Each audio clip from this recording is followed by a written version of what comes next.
Hi, I'm Dr. Karen Remick, and I'm out of my head. Innovations. Thanks for taking time to listen to my pitch for The Litter Defender. Keeps litter in, keeps dogs out. The problem I'm addressing is that dogs cannot be shamed into leaving a cat's litter box alone. Since cats are obligate carnivores, their poop smells like meat to dogs, so they eat it. This causes poop-scented kisses, stomach blockages, and spreads bacteria and parasites. This is my trouble pup Riley, and the sign refers to the event that started my quest into cat litter box design. I mentioned this online to see if other people had the same problem, and one guy tells me yes, but it wasn't his living room, it was his bed. Another issue faced by cat owners is litter scatter. Some cats feel the need to dig to China before pooping, while others would place if the Olympics had a distance competition for throwing litter.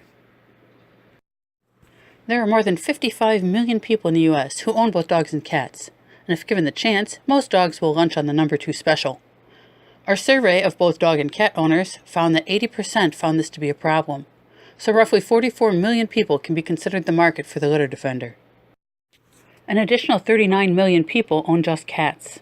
Our survey of cat owners found that 64% considered litter scatter to be a problem. So that gives us an additional 26 million possible customers, giving us a total possible market of about 70 million people.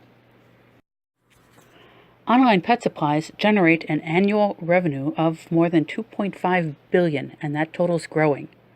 This area of sales is fairly recession-proof because there's crap in the box even when there's a crappy economy.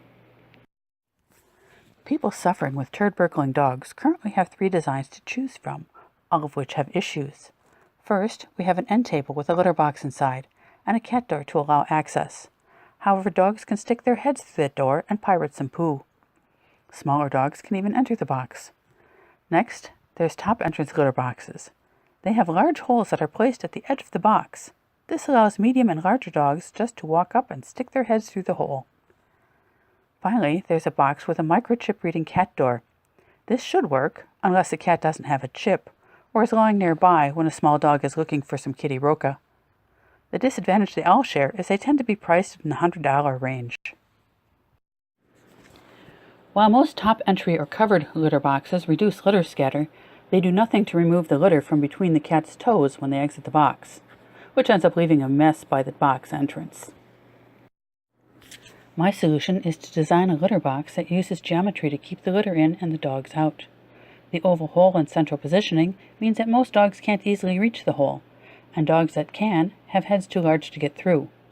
It also means that cats must walk on the grate rather than being able to launch themselves from the box. This removes the litter from between their toes. The grate is also designed to filter out horizontally moving litter and drop vertically moving litter back into the box. The Litter Defender's market advantages are that it keeps all dogs from dung dining, and it eliminates litter scatter completely. I'm planning to price it significantly less than its competitors. This is all well and good, but does it work? We've made and tested some prototypes to find out. We've used 2 tests. In the first, we throw dog treats in the box and encourage the dog to try to get them. In the second, we put the prototypes in houses of people who have both dogs and cats to see how they worked. All testers report that their dogs were kept out and there was no litter scatter, even after a week. Our testers have given us rave reviews. So what's been done so far?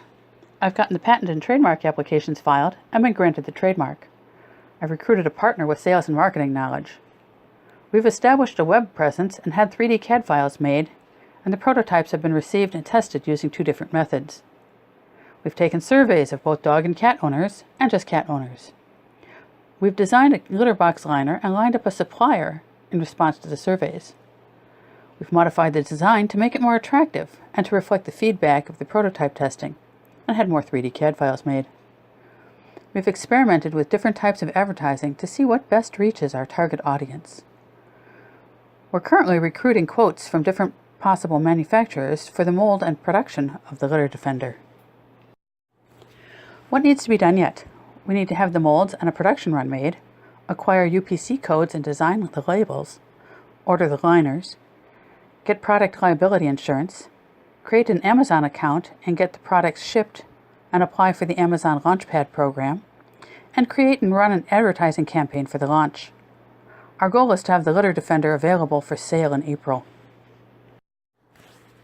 Since the Litter Defender hasn't hit the market yet, the financial projections are mostly fiction. But here's my best guess. While we've kept the cost down so far, we're going to hit some big expensive bumps in the near future, which is why we're looking for investors. I've talked quite a bit about the Litter Defender, which is our first product, but not much about the idea behind Out of My Head Innovations, the company. Let's take some time to look at that now. Out of My Head Innovations seeks to market not just the Litter Defender, but other creative problem-solving inventions as well. I have 2 more of my own, and have a couple from other people waiting in the wings. In a survey, 67% of people said they had an idea for an invention, with 45% of those saying that their invention solved a common problem. With about 260 million adults in the United States, that gives us about 60 million inventions that solve common problems. If only 1% of those are both original and financially viable, we have more than 780 possible inventions. So why don't people market these problem-solving inventions? They don't know how, they don't have the money, or they're just too busy with life.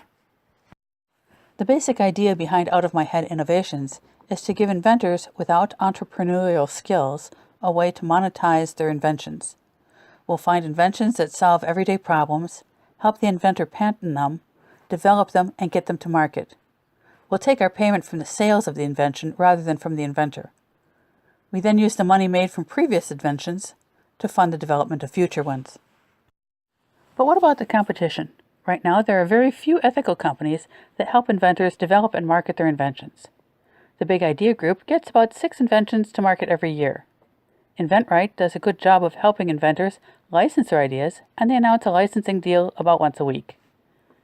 Since they make their information freely available on the web, there are probably a good number of inventions licensed that aren't measured anywhere.